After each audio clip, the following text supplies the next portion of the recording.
OST 2016. This is interviews, music reviews, opinions, and more. This is The Hotter Show. What is up, everybody? We are rolling out of you here today in episode 294 of The Hotter Show. I hope you guys are doing absolutely fantastic. Thank you so very much for tuning in and clicking that play button on today's episode of the podcast. I got a really kick-ass episode for you here today, as I try to every single week right here on The Hotter Show. I'm sitting down again with my man, Myke Penney from the Jailbirds for a Hotter Show music showcase in which we, first off, learn a little bit about the recording process and writing process in the early days of kind of the band in a way, and during the process of writing the EP Jungle, which of course came out a couple of weeks ago here.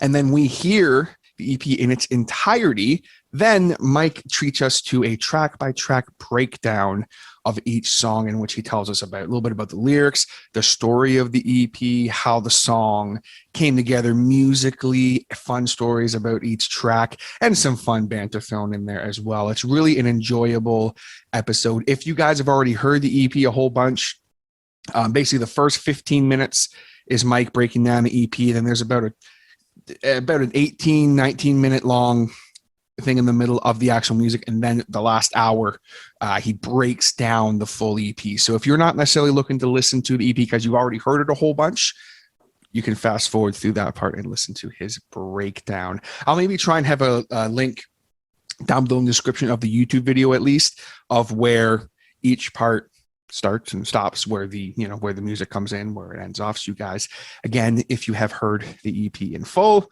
and you don't, you've already listened to it a bunch and you know the songs, you just want to hear Myke's breakdown, you can click on that link. So I'll try and have that down below in the YouTube version. For my audio fans, I can't do that, so I apologize. But I can say it's about 15 minutes in-ish to where the actual EP starts, and then it's about 18 minutes after that is where it ends. So hopefully that helps. But before we jump into that, I want to thank everybody for support on last week's episode of the show, in which I had my new podcast buddies, Kate and Brenna from Lifeless Podcast on. They are killing it. They're doing a new paranormal series right now. They got some stuff going on in life, so they are taking a little bit of a hiatus from their normal format, and they're kind of sticking with the paranormal stuff. They got a lot going on. They're real life stuff, but I highly, highly implore you guys to go and check them out, Lifeless Podcast, because they very much deserve your support. And I thank you guys so very much for tuning in this episode. We're not going to waste any more time. We are going to jump right in to my chat with Myke Penney, this Hotter Show music showcase featuring track-by-track commentary of the Jailbirds' brand new EP, Jungle. Let's get into it. We got Myke from the Jailbirds back on the Hotter Show for a special music showcase edition, talking all about their brand new EP that just came out 2 weeks ago on June 21st, Jungle. We're going to do a little track-by-track commentary. Myke, what's up, man? It's good to see you.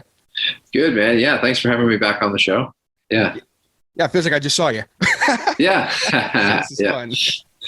Yeah, absolutely.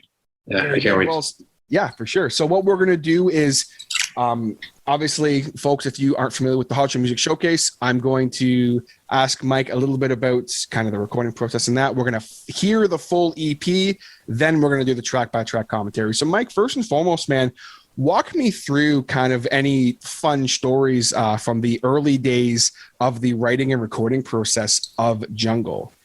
Yeah, so I guess the best way to dive into it is really like it was a collection of songs that we recorded. We recorded a bunch of stuff all at once in 2019. And it was stuff that we had from pre-Black River EP, stuff that we had just written like months prior, and all the in-between stuff as well. And so we went in there and we did like 11 songs all at once. Basically this EP was kind of part of that, 5 of those songs. And so, yeah, it's like, for example, like Watery Grave, it's a collection of songs that are kind of old and some new. So it's kind of funny like that. Whereas Watery Grave is like one of the oldest songs we have. I think it was, if not the first, like one of the first we ever wrote together. Wow, really? That's awesome. And yeah. And so it's been around forever. And funny enough with that one, it was like, it wasn't like that we weren't stoked about it or something like that. We obviously liked the song and stuff, but it wasn't something that we thought would be like a lead song for us in a way. And it kind of has been, at least online. When we released it, we were kind of surprised at that. It was kind of interesting, but it's like, that's the music business, I guess. I don't know. it's so funny how that works sometimes. My favorite's Still My Brain and Jungle. So I don't know. It's weird how that works sometimes, but yeah. So know, right? Yeah, exactly. It's hard to say what people are going to resonate most with and stuff, but it's all awesome either way. So yeah. So anyway, like Dull My Brain, for example, it's another good one to bring up. Is that one was written? We had never played that live before recording it, I don't think. Yeah, I hadn't even written the lyrics until we recorded it. We recorded the music, and then I wrote the lyrics and stuff all over what was recorded at the time. So yeah, the same with I Will Move On. I think we played that once or something at a show in like early 2020, I think we did. And yeah, like I said, it's a mix of old and new songs or whatever, but they all flow together. Liam had such a brilliant idea one time when we were selecting, like I said, we recorded all these songs, and so we were kind of selecting the ones to go on the CP, and he kind of pointed out the fact that these 5 had a sort of loose connection together, like this order. He was like, if you put them in this order, it kind of has this storyline to it. And we were like, holy shit, that's so cool. Happy accident. Like, exactly. And it was just like, it was, I don't know where he came up with it. Honestly, I can't remember. But I remember I was in the Dominican Republic at the time. And so I was texting the group chat, and he had this idea. And then I remember like going, holy shit, this is sick. And then I went through like lyrics and stuff to kind of like more so tie them together a little bit, because the idea of doing it as a concept EP was so cool to us. And it was so obvious. Once he said it, it was like, that's it. That has to be it. And like, I remember texting Mac Grady, our producer, like here, because it was a thing, right? We were all talking about it. Mm-hmm. And I remember texting him. It was like, this is it. This is what we have to do. And here's why. And it was fun. But it was something that we were really excited about it. So that was a long time ago now that I'm thinking about it. It was like a year and a half ago. Wow. So yeah, I mean, the recording process, like writing, like I said, like sometimes, like what happens there, sorry, I got to cut back to writing still, I'm still in there. But the thing with the writing is like, sometimes we write it together in the room or something, and it kind of like, maybe I'll have a riff or something and I'll bring it in, and they'll, like we'll kind of bounce ideas off of each other or whatever, and someone else will have something, or we just kind of jam it out together. But sometimes like songs get written almost entirely on their own by me or Liam or somebody. And like Jungle, I wrote most of that by myself and kind of brought it in. And then Liam wrote the lyrics to Watery Grave, for example. It's kind of all over the place in that way. So writing wise, like we try not to like just only do one thing in one way. You know what I mean? We try to like change it up and try to, whatever sounds good, honestly, like that's what we go with. And it's like, who cares how it gets there, right? Or, all that stuff. Who cares about the process of it? And then recording it, it's always a fun time recording with Matt at EMAC and stuff like that. That's obviously a huge draw to go back there. And that's why it turns out so well too, because we have a good time doing it. So, yeah, we, recording it. Yeah. A lot of it was more focused than the Black River EP, I would say, because that was a lot of experimentation, Black River, and, like so many amps that we rented, and like so many like, different things that we tried, different snares and different drums and cymbals and all these different things, and kind of like different microphones and different ways of doing things and stuff. We even put my voice through a guitar amp for Black River. I think the whole song is, the lead vocals are tracked through a JCM 800 combo, which I just posted on our Instagram the other week too. So check that out. That's the same amp we used on the guitar rig for Jungle EP. So that's awesome. That's kind of funny. It's Matt's 800 from the 80s. And yeah, so like stuff like that. That's what we did on the Black River. And then this time around, we didn't really do that in a way that like, because we kind of found what worked the first time around. And that was our plan from the beginning anyway, is to go back the second time and then be able to do it more efficiently and just kind of do the same, not the same thing, but like learn from the first time and go, okay, what works really well and what didn't. And, this is, this time I remember like the microphone selection for the vocals was really fun. And a huge part of it too is like and just the process of recording vocals this time was hugely different. Like before, it would be out in the room, or you can find the videos on our socials and stuff of our behind the scenes stuff to get a better visual of it. But basically I'd be out in the room or in the ISO booth or something. And it would be, it would just like, it would feel almost like not disconnected, but like, it's just like that time walking into the room and back and forth, and you're listening through the headphones, and it's just like this huge type of process. Whereas this time around, we put the mic in the control room. And so I was like standing beside the console basically. And that was huge, just that little change, because it let us just do the take the headphones off, listen through the speakers. Here we go. Was it there or not? And then just go right back to it. And it was just like, it's almost less time to think, kind of, right? Like, totally. Exactly. Exactly. And that's exactly it. It's like, I'm the worst at that too. I overthink it stuff. And we just made quick decisions and just, got to work like that, and just didn't even think of anything but the moment. Right. And it was really good. It was really, really good. And the microphone selection too, like I don't think we used the same thing as the Black River stuff. Like, I think we used a few different ones for that, but like this time what we did was like, we put up a few mics, like Matt selected a few different mics or whatever and put them all up at once. I think it was 4 of them he had there. And I just sang a verse into it or whatever, into all 4 at once. And we just listened back, and so he went through them, and it was just cool. It was like, which one sounds the best, right? And especially with the whole foundation of the rest of it underneath there. Now we're doing the vocals. It's like, what works best with this mix too? So that was like kind of neat.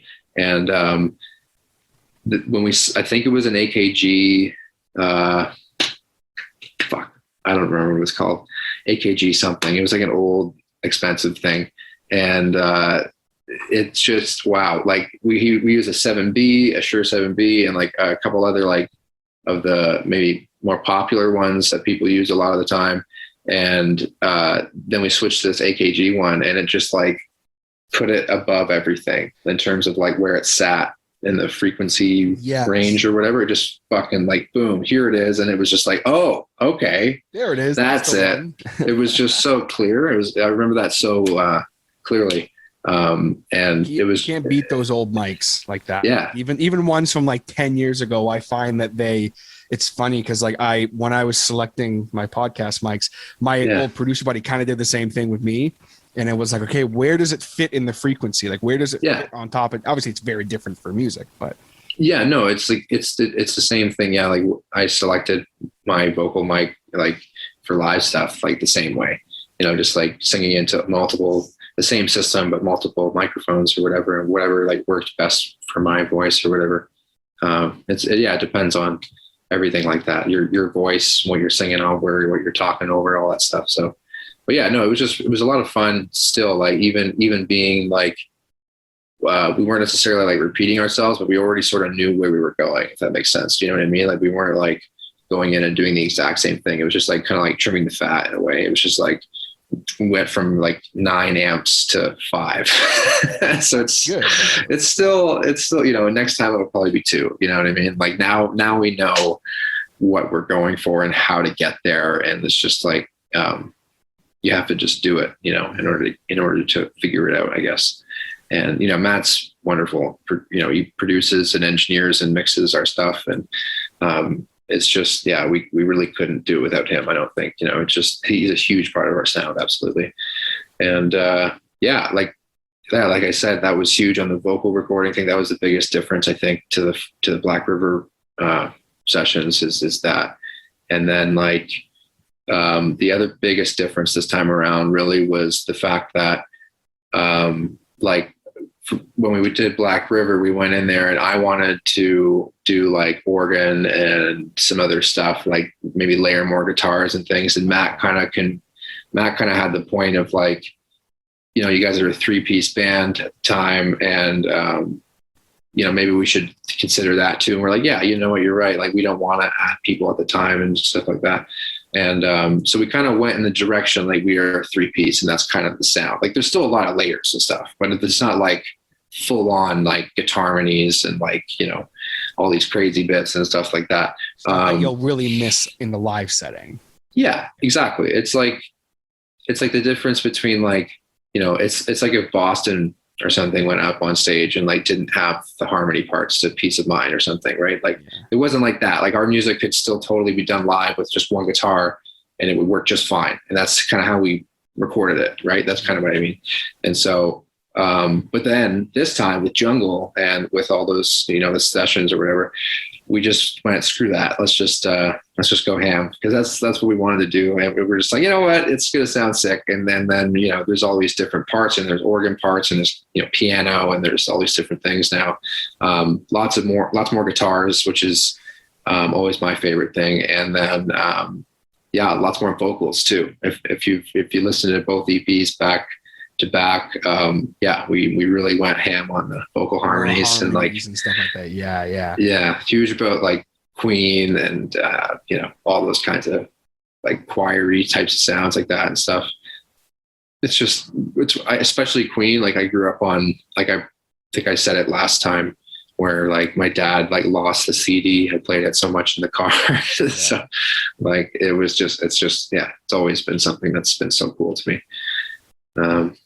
But yeah, it was just, it's always a pleasure to record there. And it just, it turns out so well, because of, how easy it is to do stuff there. Awesome. Very good. Well, with that, guys, we are going to jump in to the full listening party, so to speak, of the EP Jungle. So crank it up. We are going to start off with the very first track number 1 out of the 5 tracks, Dull My Brain. Then we're going to move into the Jungle, All I Need, Watery Grave, and I Will Move On. So crank it up. This is Jungle by the Jailbirds. See you guys in a bit.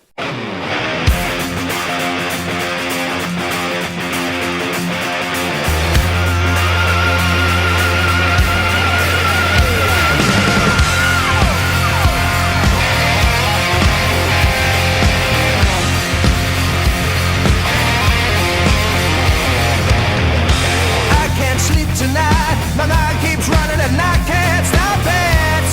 Just one more time, numb the feeling for another moment.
guys, we're back with Mike from the Jailbirds. You guys just heard their brand new EP, Jungle, in its entirety. And now we're going to do a little track-by-track breakdown here with Mike. Yeah. So, Mike, tell me first off about Dull My Brain, which I have to say is one of my favorite openers from an EP or album like ever. I'm just throwing that out there. I love that track so much. Thanks, man. No, yeah, thanks, man. I appreciate it. No, that's a fun one.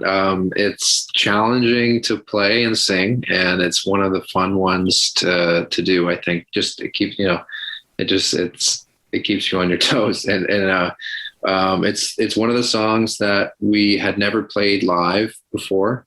We usually like, before recording it, we usually like to play it live a bunch and kind of get response on it and stuff. But this one, for whatever reason, we were just super satisfied with how it turned out. And then I wrote the lyrics for it.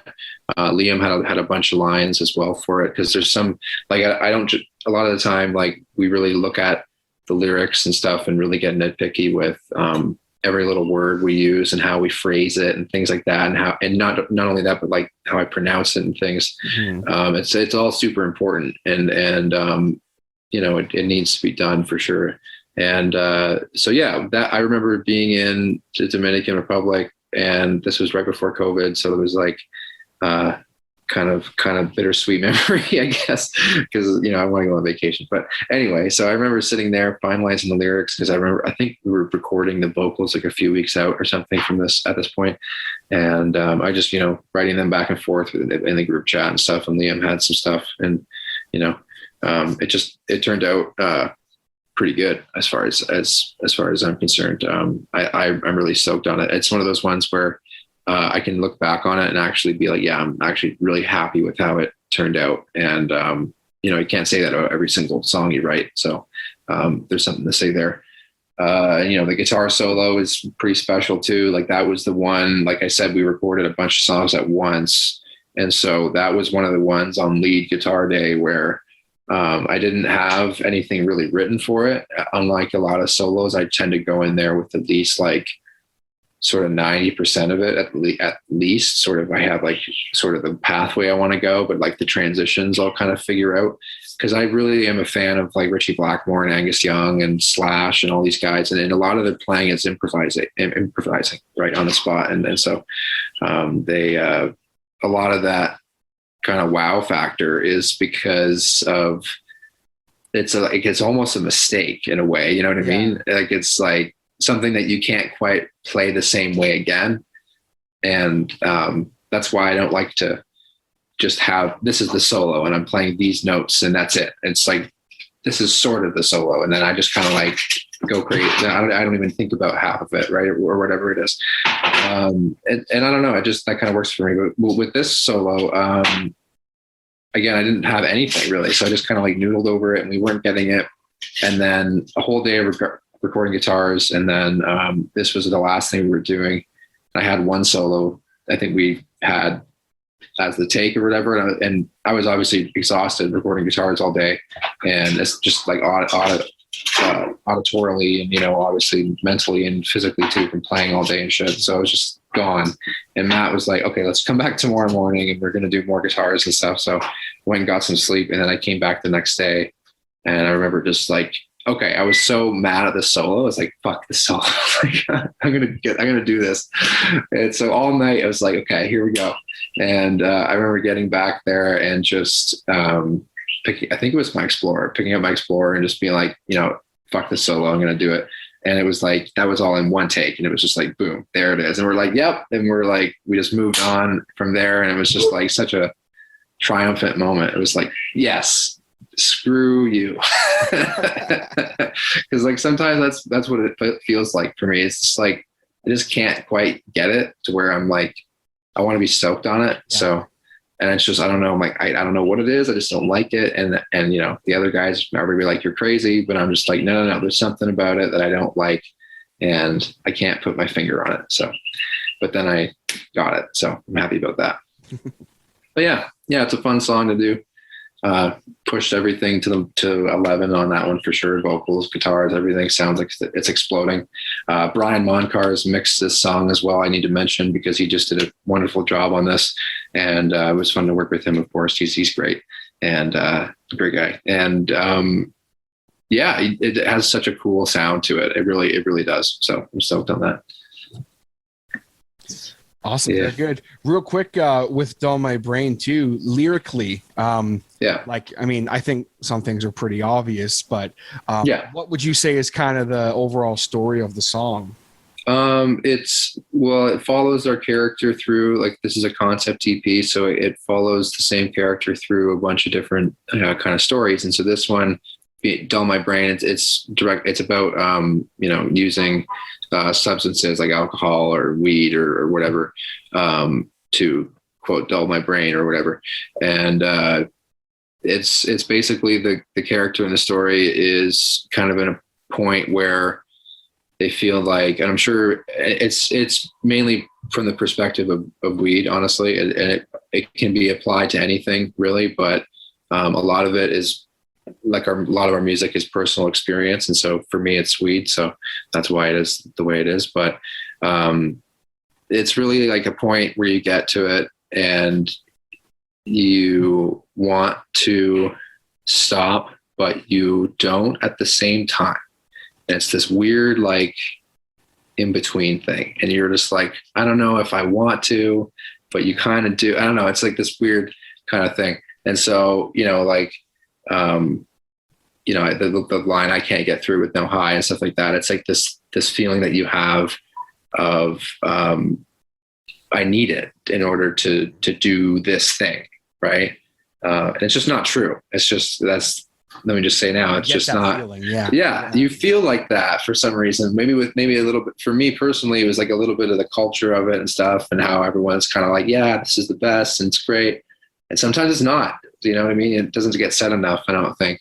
Mm-hmm. Sometimes it's not great. And, it can be problematic to speak right now, but it can be. So, it's definitely not, everyone says it's not addictive, and it totally is. It can be. I think it's 1 in every 5 people get addicted to it or something. And so, yeah, it's really a song about that struggle of like, because you like weed. Everybody likes weed, or maybe not everybody, but it's good shit. But it's like, it can be taken out of hand too, just like anything. Exactly, just like anything, you can do anything to excess, right? That's so even yoga.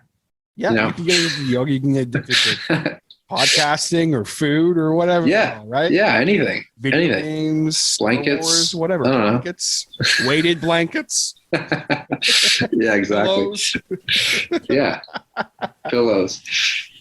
Oh, that's awesome, man. Well, moving on from Dull. Actually, one more thing I gotta ask about. No, let's do it. Dull My Brain, and it has nothing to do with the recording. But I was looking back on your guys' YouTube, and I saw a video that you guys put up from 2019 of you and I think it was you and Liam playing Dull My Brain acoustically.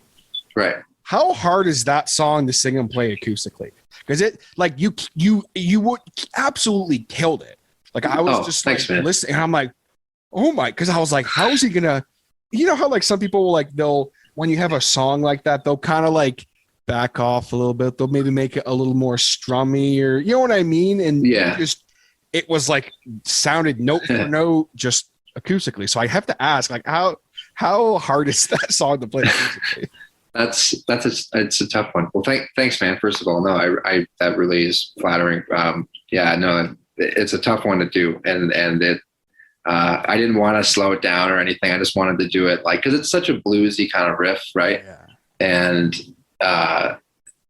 acoustically, it just we tried it that same speed and stuff, and it just sounded so sick. We're just like, we can't slow it down. Like, it just has such a bop to it. And so, like, that one took some practice for sure. Like, it was one of those things where, I hadn't really performed it live too much before that. I think that was actually the first like public performance of the song. Yeah, that's the video where I'm wearing like that purple shirt thing. Yes. Yeah. Yeah. Okay. That was like a John Harvey from Monster Truck did this like summer series of acoustic shows at the Absinthe in Hamilton, and so that was from that show. We did one of those, and so like I remember that, practicing that one a lot because that was the first public performance of it. Crazy. And it was the single that was going to come out in a few weeks from that show. And I think it was like the next weekend or something after that performance or something. So, it's just, it's one of those things where you have to just let it go and just let it out. And that's the hardest part, especially with a song that's singing so high the whole time. That's what I do it to myself. My vocal teacher is like, why do you do this? I'm just like, I was even like, I'm listening. I'm like, is he going to like, he's not going to get up there the whole, like he's going to bring it. He's going to have to. And then first note, I'm like, you son of a bitch. It's crazy. You're a monster, my friend. That's awesome. Thanks, man.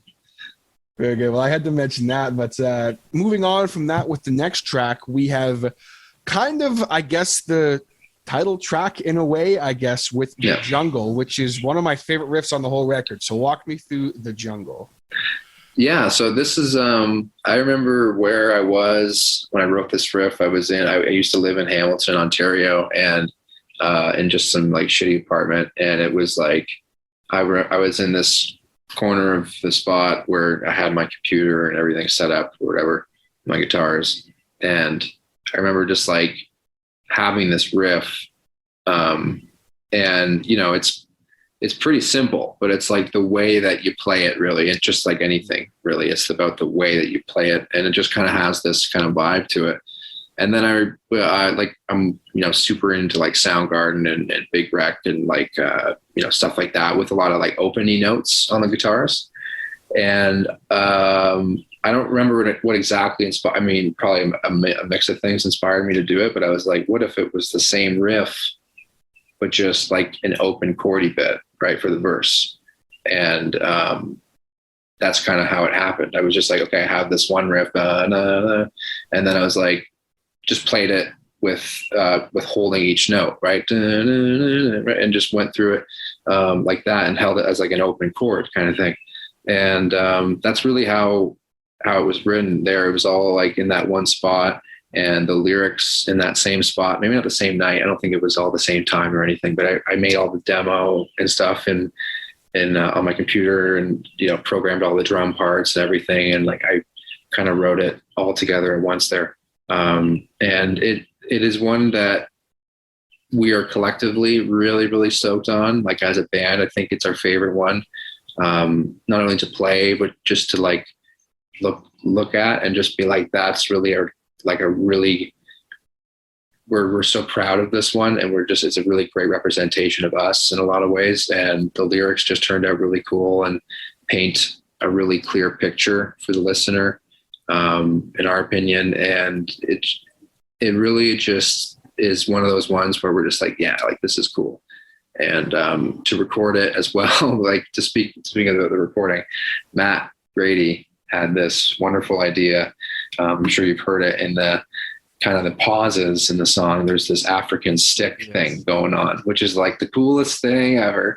And it was all Matt Grady's idea. It wasn't like we never even thought of that. Right. And he just like, I don't know where he came up with it, but I think he just sent us a mix one day and was like, what do you think of this?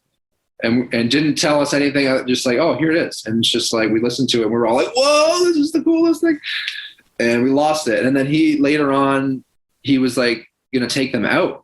And he was like, oh, I don't know about these anymore. Like, I think we should maybe get rid of that. And we were like, no. You got to keep that shit. That is the coolest part in the whole song. And yeah, no, it's really, really cool. A lot of cool things with that one. And if you really listen closely on like headphones, you can hear there's like acoustic guitars in the outro, and there's a keyboard pad following the verse riff and all this kind of stuff. And, there's those drone, like speaking of the recording, this one's really complicated with the guitars. Like it really was like a jigsaw puzzle in a way, because like the way I play, especially the way I played it live for so long, this is a huge contender song wise and into the reason why we wanted to seek out another guitar player who turned out to be John. And this song specifically, like I would play it a certain way live, and then all of a sudden we got into the studio and we completely reimagined what the sound was. I used to have a chorus on, and it was just like kind of an overdrive sound as like a normal sort of like the same kind of tone from like from Dull My Brain, really like that kind of tone. And Matt had a completely different idea. He's like, I hear a fuzz. I hear this as a fuzz pedal. And I'm like, okay. And I was against it. I was like, I don't know about this. And I didn't like it. I was so used to playing it this one way. And so we ended up trying my fuzz pedal out instead. And then it just had that vibe. It just took it to it took it to the right place, because it was a dark song too. So that tone really helped sort of represent the anger of that song and sort of the aggression and sort of the darkness of it. And then, so then there's those drone notes in the verse. I remember like, because guitars are, the worst designed things in the planet. So they don't fucking stay in tune at all.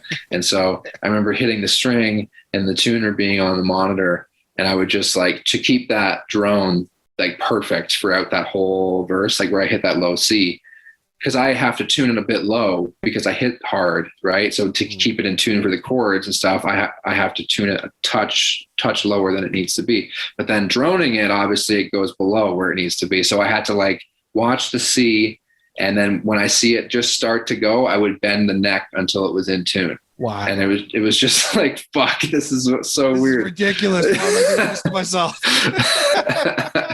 It's so, because it had to be clean like that, right? Like that's, you look at like AC/DC, that's why their sound is so powerful, is because of the tuning. And it's just, the amps are really not that distorted, it's just the volume and the fact that the tuning is just all there, and it's all just one, every sound is supporting the next. That's the whole point. Because if you start getting out of tune, then it literally like, it starts to like cancel shit out, and it can be really bad. But like I remember just that song was just such a crazy bit, because that whole part, and then the clean parts on guitar, and then there was like the clean part was like one huge thing where we kind of like found a weird way of getting that sound. And then the lead parts and like the solo and stuff with the wah and stuff, it was just like everything was different like all of a sudden. And it was just in the best way, though. It turned out so cool. But yeah, that one, vocally again, the same mic and everything was used and stuff. And in terms of the lyrics, like really, this one is really like, we decided to base the entire EP around this one in a way because of the metaphor that's behind this one. And it's really about, being extremely anxious or depressed or something like that. And it's like kind of a metaphor for how you might feel like you're in danger, just as you might be if you're in a jungle or something. Right. And, maybe there's animals or something around you that could kill you, or predators or whatever. Right. And there's, there's a lot of feeling of danger.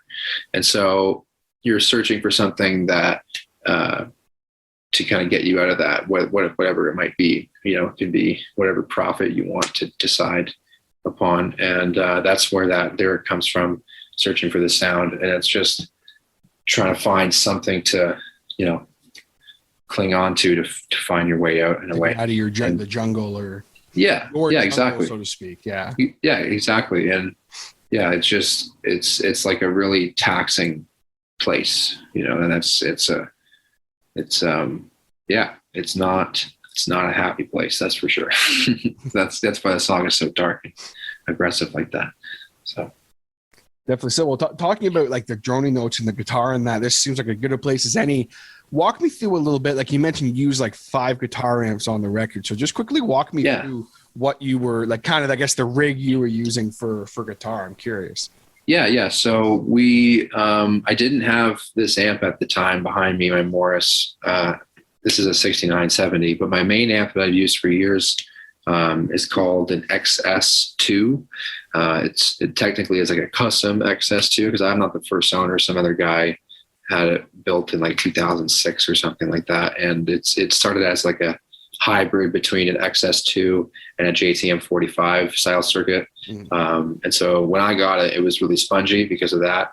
And I didn't like that. So we took it to Glenn. It was, we modded the living shit out of it. And so it's kind of like a Franken amp now in a way. It has like an old high watt transformer in it and stuff. And an old Marshall choke and like a special power transformer that only Glenn can have produced for him from Mercury Magnetics. And it's pretty cool. It sounds very specific. It sounds, it's very, it's honestly tailored a lot to me. He would watch me play and just like kind of go, oh, I'm going to use this part because of the way I'm seeing you play, which is like unbelievable to me. It's like, it's wizardry. Like it's crazy. And, so he would do that. And so it's really tailored to my playing. And so that's why I like it so much. So we used that one through a 4x12 at EMAC there. I think it has greenbacks in it. It's like an anniversary cabinet. So that was the main kind of amp there. And then we had 5 amps, but we actually brought it down to 3. 2 of them, I used to have a JMP from 1980, and we had that going. We didn't end up using it. And then we had another amp. I think it was, PV5150. That was put up as well because it was there and when in Rome, Exactly. And it's, we have an extra spot. So sure, let's do it. And we just didn't have, it was too much. We didn't need it. And because the other amps we have alongside that Morris was Grady's JCM 800 from the early 80s, I believe it is. And it's been, I'm not confident if it's stock or not. It sounds fucking sick either way. I don't know. It's a combo. It's a 2x12 combo. Oh, okay. And it sounds just awesome. It's very clean in the best way. It's just got so much thrust to it and just like has that Marshall, like sort of, like, I don't know how to describe it. Like what's a good word? It's got like when you hit the strings, it just has like this fucking chug to it, like this chunk that you don't really get without a Marshall. And so that was that amp's kind of job, I guess, and a few other things, But anyway, the third amp we ended up keeping was a Diesel Einstein that I rented, and it had a Diesel 4x12 cab as well to go along with it. And that was like, those amps are so compressed sounding and they're just so tight and focused that it found a good spot for like the fuzz tones and stuff like that. I think it was a pretty heavy amp on Jungle. And then because the way we did it was we saw all the songs we had all the beds done. And then we were like looking at the guitars, we were like, okay, which ones need this more special treatment, if you will? Like I'll Move On was one of them, and Jungle was another one because their guitars weren't just like a straight up rock and roll sound. They had to be something different. So we did those first, right? And then once we found sort of a different sound, like sort of like the classic rock sound, if you will, then we kind of went with that for a bunch of other tracks. But yeah, like I said, with these ones, we were playing with the microphones a little bit more and stuff like that. So yeah, fuzz pedal into all of those amps. And it's just like, I forget what mics were on there. That was all Grady and stuff. Like I said, he engineered everything. And it was just fucking, I just sat there and played, and he was just doing the controls and just, I was like, yeah, that sounds good. Or I don't know about that. Or so that's all I would do. And, he did everything else. So, and, yeah, it was just, it sounded so sick. Yeah, that's all I got to say about that. It needs to sound more. Yeah.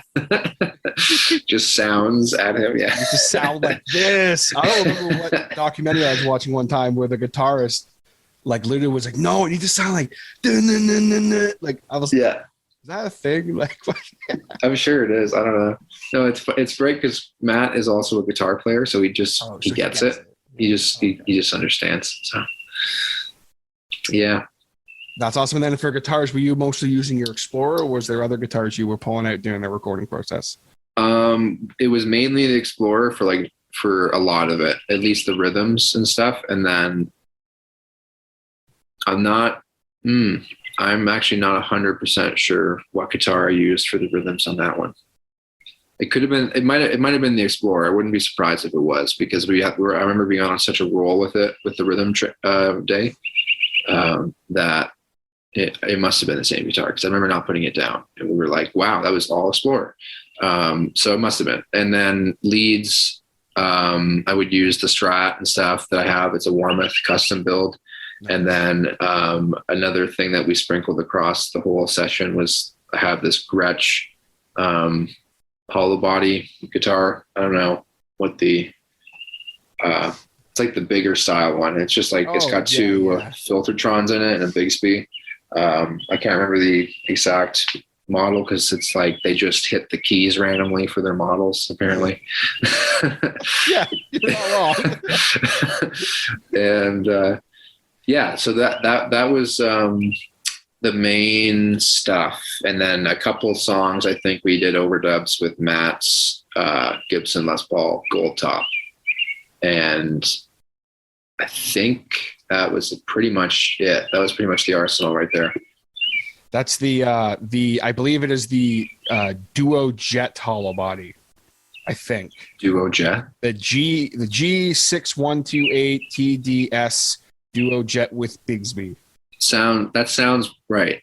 Actually, it's the Streamliner. Streamliner hollow body G2410TG. Yeah, it's like they just pick random numbers. What guitar is that? Yeah. No, I walked into a store once with that guitar, and I wasn't planning on, just like my Explorer actually, like I wasn't planning on buying a guitar. Didn't go in there. I went in there for something completely else, like different, and it was just sitting there like with a fucking light on it and everything too. It was like the product placement was perfect. Yeah. The light on someone did a great job with that. And it was like, the heaven's gates opened up to it. And it was in this like limited black cherry color or whatever, like a sparkle finish. And it was just like, wow. And it just played so well. And the Filtertrons, I'm pretty sure Gretsch only has like one type of Filtertron. So even though this wasn't like they just put them in all their guitars, it's not like the $5,000 ones have this Filtertron and the $1,200 ones have this one. And there's no like, they don't make different ones. They just have all just one type or whatever. And I'm pretty sure. And so anyway, this thing sounds fucking sick because it's like a mid-tier guitar and it looks badass and it has Filtertrons in it. So it sounds sick. And Filtertrons are so underrated. Like once I got them, I was like, why don't people talk about these more? Like these are sick. Like you roll out that, it's funny too, is speaking of that sort of Filtertron tone, Glenn Morris one time modded my Explorer back years and years ago before we recorded Black River. And the way we found, this is just a complete tangent, just reminded me of this, but he put like a little resistor. I think it's a U, I can't remember what rating it is, but he put it on the tone pot of my Explorer. Oh, okay. And when you roll it all the way down, it gets like this little resonance, like a wah pedal, just a little bit, kind of like a Filtertron when you roll it down. And that's how we got the tone for Black Madonna. And okay. That's what made us like find that sound. It was like, oh, there it is. And it was that little, he had done it like a few weeks before Glenn. So it was just like a perfect timing thing.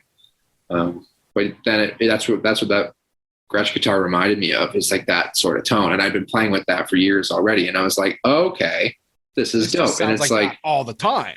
Yeah. And it was like even more, I could control it more. And it was like more exaggerated as well. It was different. It was just like similar, gives you that sort of resonance in the low mids or whatever.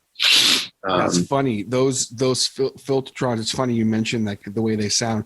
I'd never realized how great they were for like heavier music. Yeah. Then when I saw 3 Days Grace play and Matt Stock, excuse me. Shouts to Matt Stock, big fan of the Auto Show. Matt Walst, he plays the Duo Jet, which is like their single cut kind of SG Les Paul shape kind of.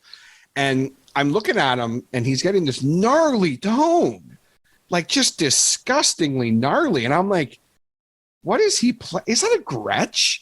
Yeah. And I was freaking out because it was like a black sparkle Gretsch. And I was like, I'm looking at my buddy who's shouts to Brandon Hastings from Outshine. What's up, man? Oh yeah. I look at Brandon and I'm like, what the fuck is happening? And he's just like, dude, those Filtertronics sound disgusting, like in the best way. So just, it's funny you mention that because that's awesome. They're such cool guitars and pickups. And Yeah, that's paying homage to like, the heavier tones, like the cleaner pickup. Mhm. Honestly, it gets you that clarity, it gets you that punch. It's like Van Halen 1. Everyone thought it was like a super hot pickup for years, and it was like an underwound fucking 335 pickup that he used. That's where he gets that clarity from, right? Like it's all that cleanness from there. But yeah, totally, man. I've been blown away by it too. It's just like even I think his name is Barry in 3 Days Grace. Yeah, Barry Stock. Yeah, he uses one of his signature. Again, I have the honor of sometimes having a little, not behind the scenes, but just like a secret or two. And he has this Junior that has a single P90. Yeah, and that's it. That's the Barry Stock tone. And I was shocked when I was like, no, well, what else? What else? It's like, no, this is it. I'm like, oh, yeah. How does that? But because it's so, like you're saying, right? It's so clean and it's so, it's not so hot that you can add things to it and it's not going to just blow it out of proportion, right? Yeah, exactly.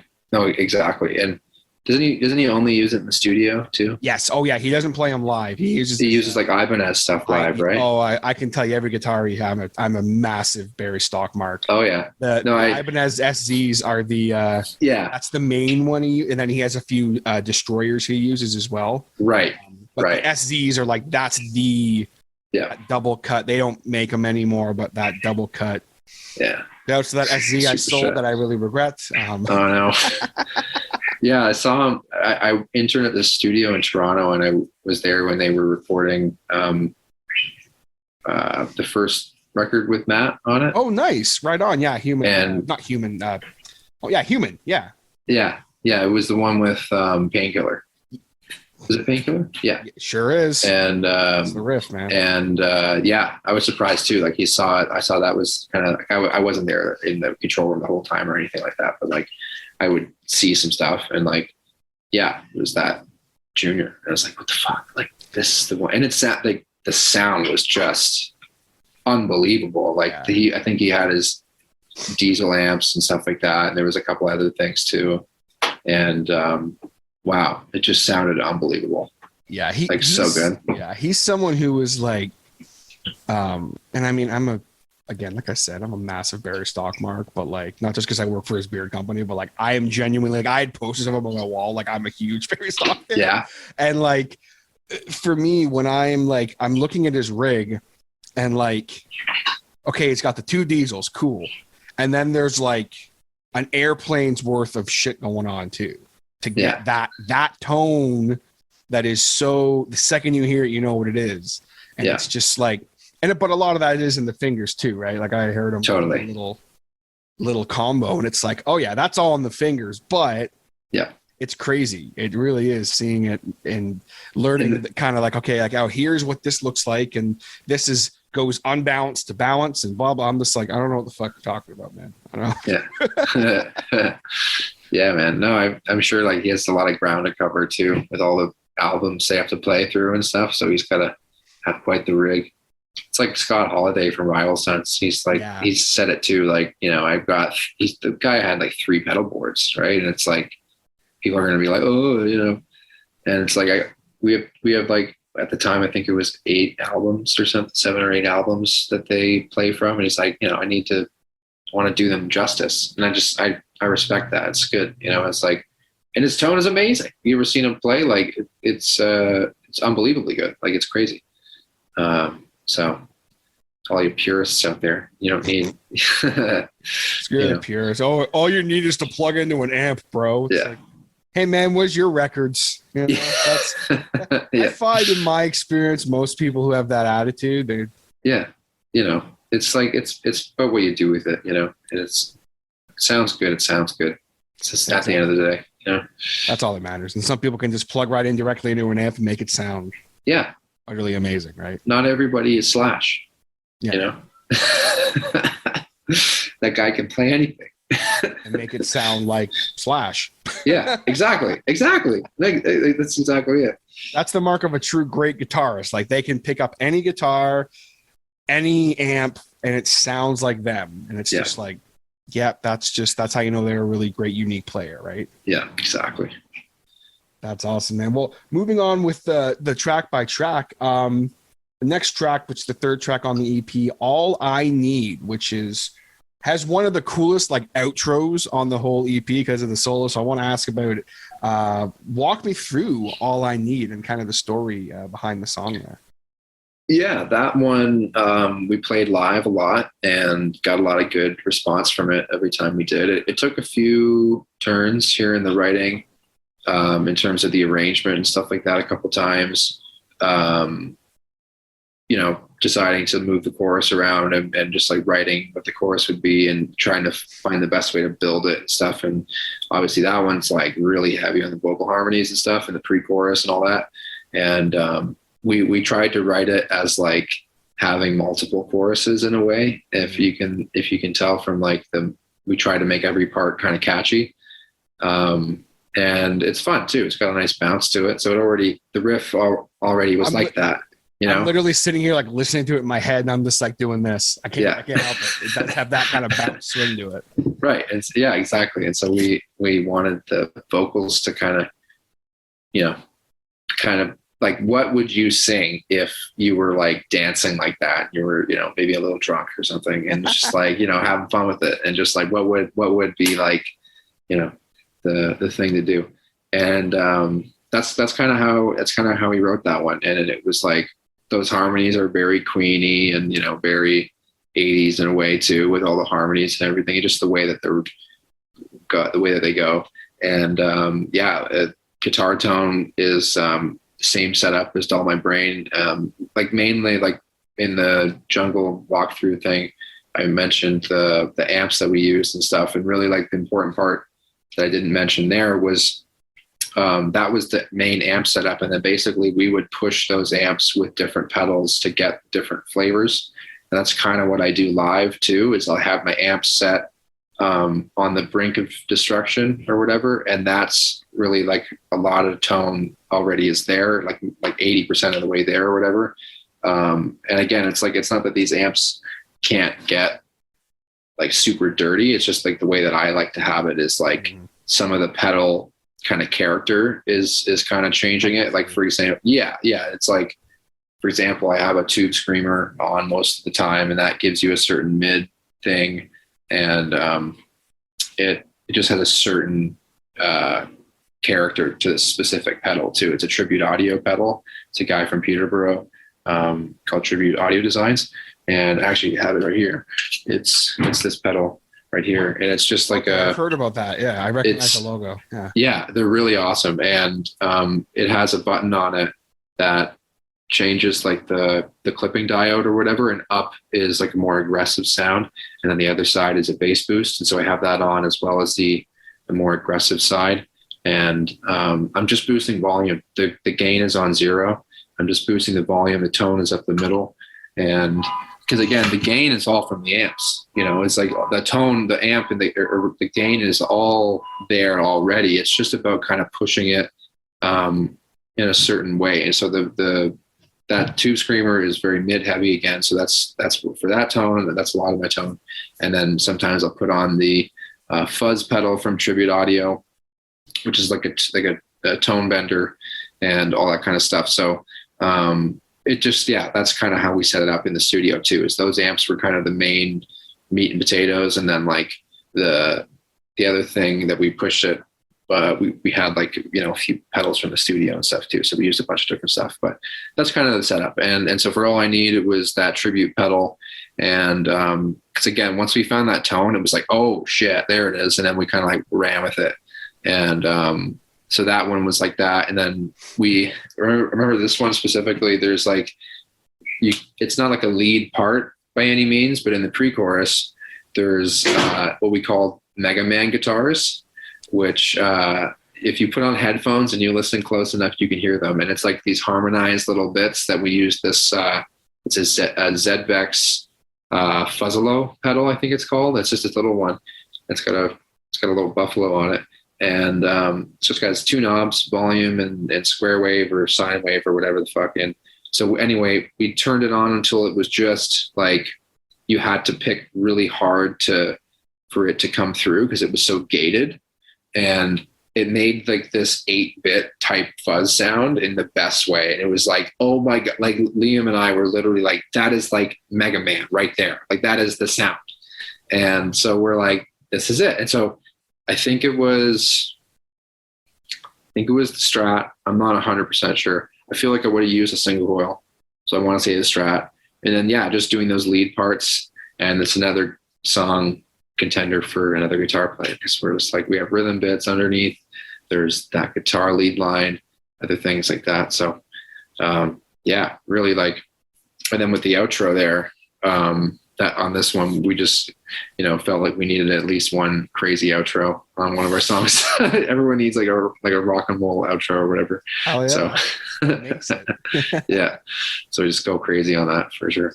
But yeah, it's a fun one to do. We've had a lot of good response from it. I remember playing it in Sudbury on the Black River tour, and it was the song that brought everybody to the front. Like Sudbury is a great rock town and stuff, and so we were lucky that like our first ever show there was like pretty packed in a way, and everyone, when we played that song, everyone was like, "Oh my God!" and they started like really vibing with it, and everyone like came to the stage and everything, and it was like, oh, that's really cool. And so that was like, we just remembered that. And it was just, there was a few times like that or whatever. And it was just like, it would always seem to be a crowd pleaser. So yeah, it's one of my favorites too. It's kind of fun.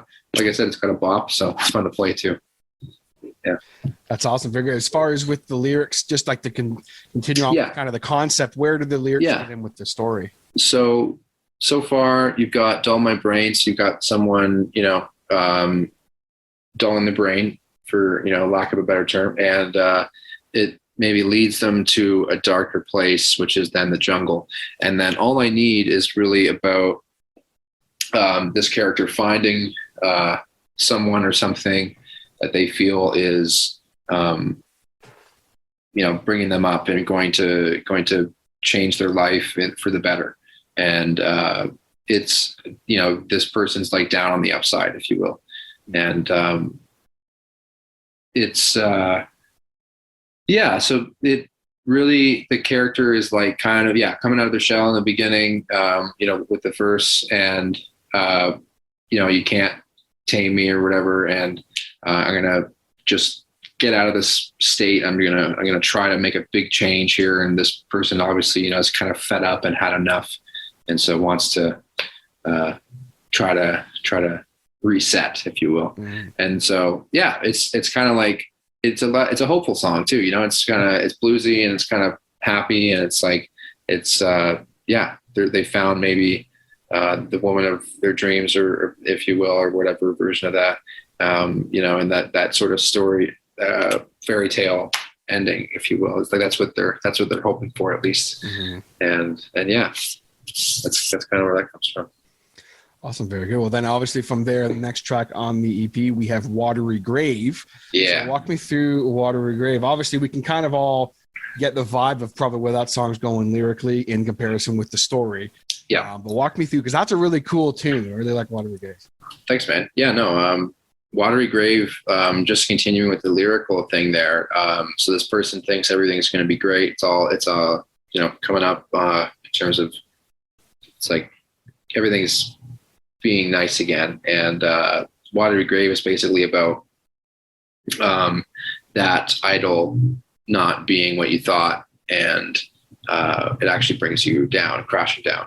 And specifically the song is referring to a pirate man on the sea, and it can be a man or a woman, really. And so this person is finding all I need, if you will. And so it ends up being a siren on the sea, like a mermaid type thing, and brings them to their watery grave. So really, it again, like we loosely put these songs together, and then I kind of went back and like tied them together more. And so, for example, on All I Need, Set Out on the Sea, right? The lyrics there. Yeah. And so that's, directly tying it all together there. And it's this character now is like, it's kind of like that point in life where you might have an experience where you find out something isn't what you thought, and it's kind of like a shocking thing. Like you're like so sure of this maybe being the answer or being like the end goal in a way, and it just wasn't, you know. And it just took a completely different way, and that's kind of what Watery Grave is about. It's like, you know, having these expectations, or maybe you're in a certain perspective where you're following something a little blindly or something like that, you know, and it ends up bringing you down farther than you were before. So, but yeah, and then in terms of like the songwriting, I think I said before that like this was one of the first songs we ever wrote together, and it really we played it a million times live, like I think I don't think we've ever not played it. Like it's one of those ones where we always do. It's fun to play. It's yeah, you know, it's a fun riff to do. It is nice and kind of fun to just do like that bridge part together where we get to kind of get off the microphone for a second there. And yeah, I still enjoy playing it, even though we played it like countless times, like so many fucking times, but it never gets tiresome. So that's really good. And then, yeah, recording it, same sort of deal as All I Need, really. It was the same guitar tone. And that one was one we blew through because, again, we played it so many times. It was just like, let's just get this one done. Yeah. And we were just playing it through. And not, you know, it was just, we knew exactly where we were going with it. So it was just like that was a quick one, you know. For sure. Yeah. Very good. Well, we now come to the final song on the EP, Jungle by the Jailbirds, which is I Will Move On, which is actually the song that made me just like be like, I need to get Myke on the show so we can talk. Absolutely love the tune. I think it's a fantastic ender for the EP. So walk me through I Will Move On. Yeah, thanks, man. That one is one that we played maybe once or twice live before recording it, and the lyrics got rewritten a million times. It's a very different sound for us. Absolutely. Like this one was a different one to record in terms of, we had a little bit of a keyboard part. There were more parts initially that we ended up taking out because it made it too muddy. In the chorus, there was a piano part just following the melody, right? And what Grady did, because he is a mad scientist, he went into the live room with the piano. I think he like taped over, maybe he didn't even use tape. I think he just used like the end of a pencil, like the eraser end of a pencil, and put the microphone really close to the string on the piano and would just like fucking like tap the string. Just to like resonate it enough to get like a little bit. That's so cool. And it was just like the most eerie sounding thing. It didn't sound like someone playing the notes. It just sounded like the notes were just kind of like very ghostly. Yeah, exactly. I noticed exactly. Like I was listening to it with headphones and I'm like, what is that? Like I knew it was like some kind of keys or something, but yeah, in the verse part, right? Yeah, exactly. And so because we ended up we took it for the verse, but in the chorus part we ended up removing it, I believe. It was too much stuff because the guitars came in and everything, and it just got so muddy. But yeah, like that was the first kind of thing that we did the piano stuff for, really. And we were just like trying these new things, and as well as like the verse being like acoustic guitar and that sort of rotary Leslie sound at the same time. That was a new thing for us. And this one was, it just took a lot of different turns. We used a whole different vocal setup for the verse because it was like so soft singing it. So he set up a pencil condenser mic. I think it was an AKG like 451, something like a standard thing like that, which is like usually used for like overheads or acoustic guitars or something. And so I just did all the falsettos into that, and like the verse part where it's like the low octave but kind of whispering it. that was all into that mic. And then we did the other parts into the other AKG mic from before. And so that's why like that verse to chorus really has that big change. The snare drum changes as well. It's two different takes and it was a complete fluke. We did a few takes here and then we were like, oh, let's change it. And then we did more. And then we actually stitched it together and kind of edited it where the verse was this other snare that had more or rather less ring. And so it was very kind of tapered off. And if you listen for it, it's the fill coming into the chorus where the snare changes and all of a sudden there's all this ring. And I don't know if it's the same snare or if it's a different one, but at least we tuned it completely different. And so that's that. It was a completely different like sound all of a sudden from verse to chorus. And that was what was pretty cool for me for that song. In terms of, like with the acoustics and the clean rotary thing, plus the vocal mic change and in terms of the performance of it and the drum change and all that stuff. The only thing that really stayed kind of the same was the bass and in terms of tone. And then, when the chorus comes in, it's just like, fucking, here you go. Such a huge chorus. That's cool. Yeah. Especially going from, like you're saying, going from that verse into the chorus, it's just like, whoa, okay. But in a good way. It's not like, this doesn't fit. It's like, I still can't get over that piano thing. That's so cool. It's like so next level mad scientist-y type stuff. Yeah, it's absolutely wild. Yeah. Yeah, man. That's awesome. And then, sorry? Yeah, no, I was just going to say in terms of like the lyrical content, like it really, it wraps things up nicely for sure in terms of the message on the EP, following the characters. So now he's met his watery grave in the song before. The thing that he thought was going to help didn't, and actually brought him down further. And now I Will Move On is really about, it's kind of in a similar way to All I Need. Whereas All I Need was kind of like really happy, and it's kind of like, this is going to be good. And I'm going to rise out of this. Right. And whereas I Will Move On is that same sort of goal, but it's like an angry perspective. Yeah. And it's more of like a fuck this, and it's like, I've been through all this shit. I've tried these things and you know what, I'm still going to just pick myself up and walk it off and move on. Right. Like, it's like a perseverance type thing kind of. Right? Yeah. Yeah. And it's more like an anger, not like angry at the world or anything like that. It's more just like angry. I'm still in this spot, and I'm so tired of being in this spot and I want to get out. That's what it's more about. That's where that anger comes from. It's not like pointed at something or someone or something. It's just kind of like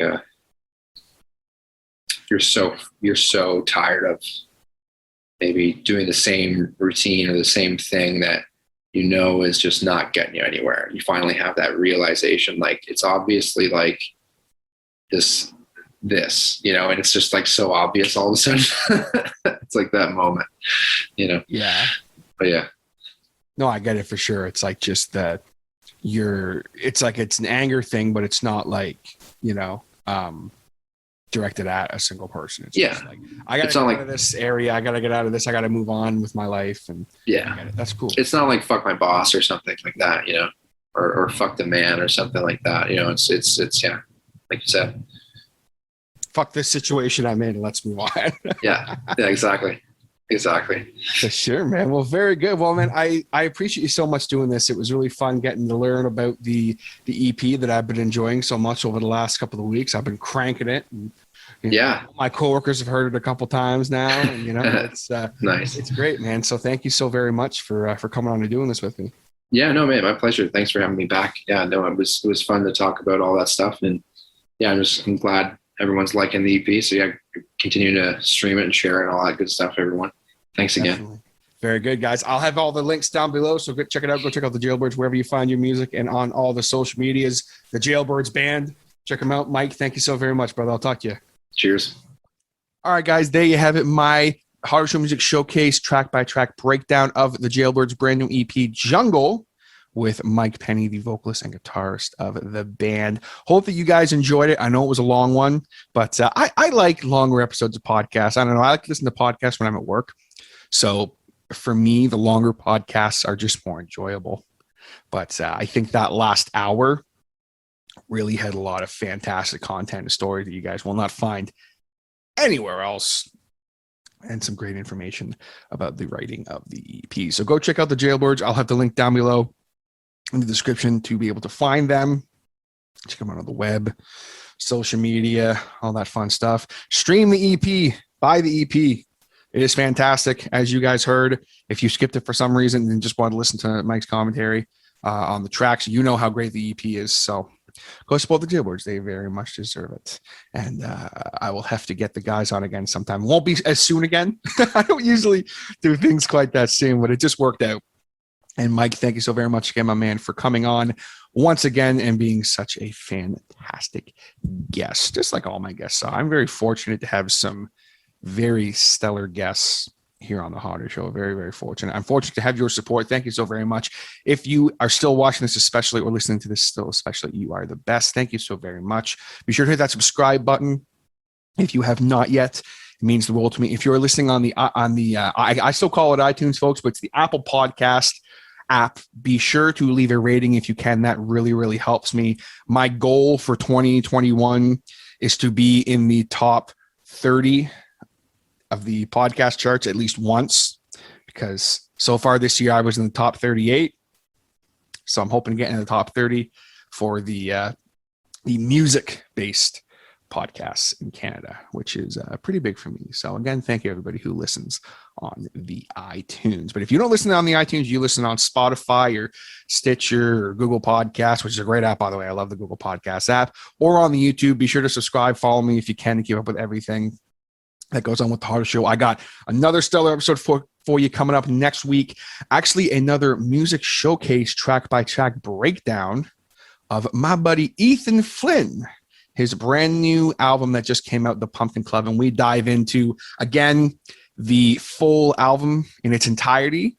We learn a little bit about the writing and recording process, and then we do a track by track breakdown. Ethan tells us stories of each track. So look forward to that. It's going to be fantastic. I've been waiting for this album for a long time. Ethan has been a long time supporter and confidant and friend of the Harder Show. So I'm very, very excited for that. Just like I'm excited that you are watching and listening. Thank you so very much. Again, I'm going to give you the old patented video fist bump. Boom. And of course, my audio listeners, my faithful audio listeners, the audio fist bump. Boom. Thank you guys so very much. And I'll catch you next time on the Harder Show. Take it easy, guys.